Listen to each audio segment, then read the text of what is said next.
તો અત્યારે અમે લોકો આવી ગયા છે બાગામાં. અમારી હોટલની અંદર અત્યારે અમે બધા ટીમ મેમ્બર મગર થઈને પડ્યા છે સ્વિમિંગ પુલની અંદર. ઉપરથી વરસાદ આવી રહ્યો છે અને સ્વિમિંગ પુલમાં કાયદેસરના જલપરા બનીને બધા પડ્યા છે. તો આ છે સ્વિમિંગ પુલ અને આ છે અમારી હોટલનું એમ્બિયન્સ. જો એટલી કઈ લીલોતરી છે અને અત્યારના બેજાન વરસાદ પડી રહ્યો છે. આ સાઈડ સિટિંગ સ્પેસ છે, અહીંયા રિસેપ્શન છે. રિસેપ્શન છે અંદર આવવાનું. અને અમે લોકો અત્યારના કોઈ કાચવા બન્યું છે, કોઈ મગર બન્યું છે, હું જલપરો બન્યો છું. તો એ બધા એન્જોય કરીએ. અને આવા વરસાદની અંદર નાહવાની કંઈક અલગ જ મજા આવે. તો તમે ગોવા આવતા હોય ને તો ઉનાળામાં નહીં પણ ચોમાસામાં આવજો, આવી બધી મજા લેવી હોય ને તો.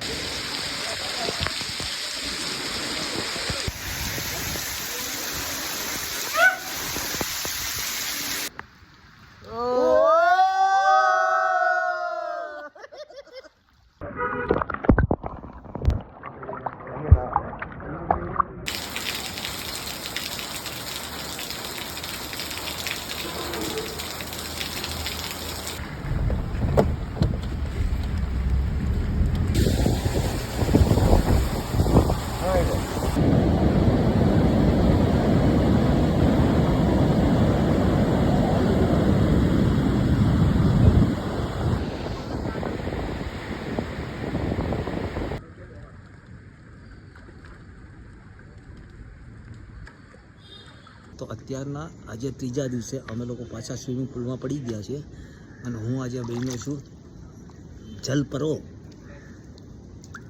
બનવું પડે, હું મગરમચ્છ, જલપરો, કાચબો, ડેટકો.